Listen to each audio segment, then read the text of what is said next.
3, 2, 1, go.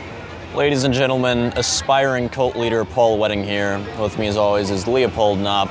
We're here at Riprock's Bar and Grill in Denton, Texas, and this week we'll be reviewing Jason Bourne. Leopold Knopp, tell us all about Jason Bourne. Jason Bourne begins with Jason Bourne in hiding 10 years after the events of the last Jason Bourne. Jason Bourne is called out of hiding by Jason Bourne's old handler at the CIA. She has discovered some information about Jason Bourne's old bosses, and she insists that Jason Bourne needs to hear it.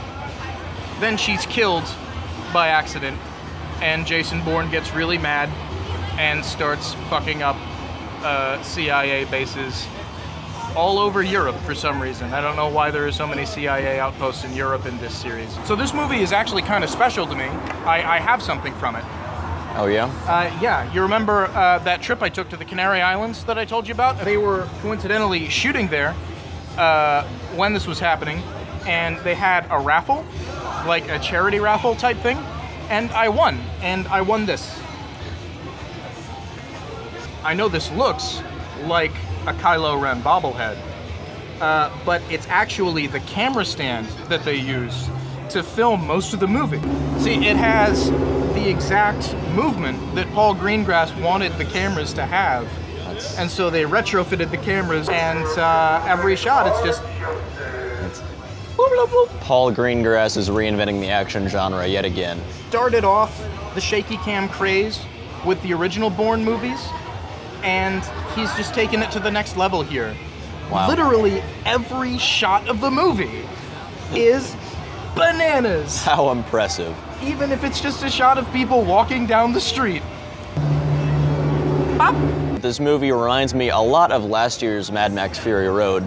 It was similar for all the wrong reasons. It was pretty much non-stop action. Unlike Mad Max, it was lacking in any sort of character development or intrigue to the plot. It wasn't really all action, it's just they shot the non-action parts like they were action. I've never seen so many shots of just people fucking walking around. But they try and make it exciting, and they play exciting music over it. The visuals aren't interesting in and of themselves, and they wouldn't be without the camera movement. So my only conclusion is they think the camera movement is entertaining in and of itself.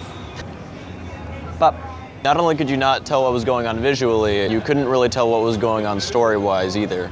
If you walked into this movie without seeing any Bourne movie, you would have no idea what was going on. I've seen all the Bourne movies, and I found myself lost. What did you think of Tommy Lee Jones's dead corpse that they dragged out of the morgue to play the villain in this movie? Well, it's not like he has a lot of emotion in general. I feel like in this movie in particular... We had a great cast. Yeah. Matt Damon, it's got Tommy Lee Jones. Alicia Vikander. Vincent Castle. Bop. Bop. Okay, so my main problem with this movie is simply that literally nothing fucking happens in this movie. Jason Bourne just doing the same shit he's always done. He's on the run. He's on the run. Oh, maybe he'll join the CIA. No, he's just gonna go on the run again. It seemed like every movie there was a little bit of a progression in his character. In this movie, I feel like nothing happened to progress his character. It references a few times in the movie talking about how, I know you're a patriot, Jason Bourne, and correct me if I'm wrong, I don't remember seeing him doing anything particularly patriotic. This is kind of an insidious thing that this movie is doing that I really don't like. The Bourne identity started a big thing in action movies. Every action movie ever since has kind of been imitating it in the action. But it's also been imitated in the plot. It was really one of the first action movies to have a super spy hero who was against the government. And Mission Impossible. No, Mission Impossible, he was a secret agent. Like, the government came after him a couple times because they were misguided. That's like the plot in every Mission Impossible movie. The government comes after him. But he's definitely pro-USA, and the plot is to clear his name. In Bourne Identity, the plot is to get away from this government that's trying to get him.